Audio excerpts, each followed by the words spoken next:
Hello, আসসালামু আলাইকুম। Doctor Hasin Rahman Khan. প্রেগনেন্সিতে চুল পড়া কমানোর জন্য কি ভিটামিন ই সাপ্লিমেন্টেশন নেওয়া যাবে কিনা 2-3 জন আমাকে আমার ফেসবুক পেজে কমেন্ট করছেন বা প্রশ্ন করছেন। দ্যাট ইজ ওয়াই আমি উত্তরটা দিচ্ছি। দেখেন, প্রেগনেন্সিতে ভিটামিন ই নেওয়া যাবে না তা না। প্রেগনেন্সিতেও আমাদের ভিটামিনের প্রয়োজন আছে, কিন্তু সেটা ডেইলি রিকমেন্ডেড ডোজ হচ্ছে 15 milligram. 15 milligram is more than enough. 15 মিলিগ্রামের বেশি আমাদের দরকার নেই। এবং পটেনশিয়াল কিছু রিস্ক ফ্যাক্টর এখানে কাজ করে যদি আমরা 400 মিলিগ্রাম বা তার চেয়ে বেশি নেই। এটা এনিমেল স্টাডিতে পাওয়া গেছে, নট হিউম্যান স্টাডিতে, কারণ হিউম্যানের উপরে এরকম একটা বড় স্টাডি হয় নাই।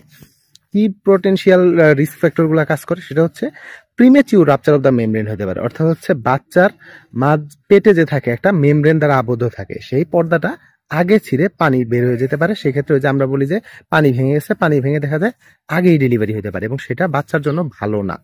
বাচ্চা তাহলে আগে চলে আসলো। এছাড়াও এনিমেল স্টাডিতে বেশ কিছু লং টার্ম ইফেক্টও দেখা গেছে, কিন্তু সেগুলো মানুষের জন্য এখনো শিওর না। কিন্তু যেহেতু এনিমেল স্টাডিতে ব্যাড ইফেক্ট আছে, তাই আমরা এইটা দিতে চাই না। দেখেন, আমাদের দেশে সবচেয়ে বহুল ব্যবহৃত যেটা হয় ভিটামিন ই ক্যাপসুল, সেটা হচ্ছে ই ক্যাপ। আরো অন্যান্য কোম্পানিরও আছে। ই ক্যাপটা হচ্ছে 200, 400, 600 3টা স্ট্রেন্থে পাওয়া যায়। আমাদের দৈনিক দরকার হচ্ছে মাত্র 15। তো এই 15-র জন্য তো আমার ওই ক্যাপসুল আসলে খাওয়ার কোনো প্রয়োজন নাই। এই 15 আমরা আসলে ফুড সোর্স থেকেই পেতে পারি। এটা বাদামে পাওয়া যায় প্রচুর পরিমাণে, এটা পাওয়া যায় হচ্ছে তেলে, এটা পাওয়া যায় হচ্ছে আপনার সবুজ শাকসবজিতে, ডিমে পাওয়া যায়। অনেক সোর্স আছে। আমরা যে নর্মাল খাওয়া দাওয়া করি সেই খাবার দাবারের সোর্সের মধ্যেই আপনি এটা মোটামুটি 15 মিলিগ্রাম ইজিলি পেয়ে যান। তো আপনারা বাইরের থেকে এটার জন্য এই প্রেগনেন্সির টাইম এসে সাপ্লিমেন্ট নেওয়ার কোনো প্রয়োজন নেই। এটাই আমি একটু ক্লিয়ার করলাম। আশা করি সবাই বুঝতে পেরেছেন। ধন্যবাদ।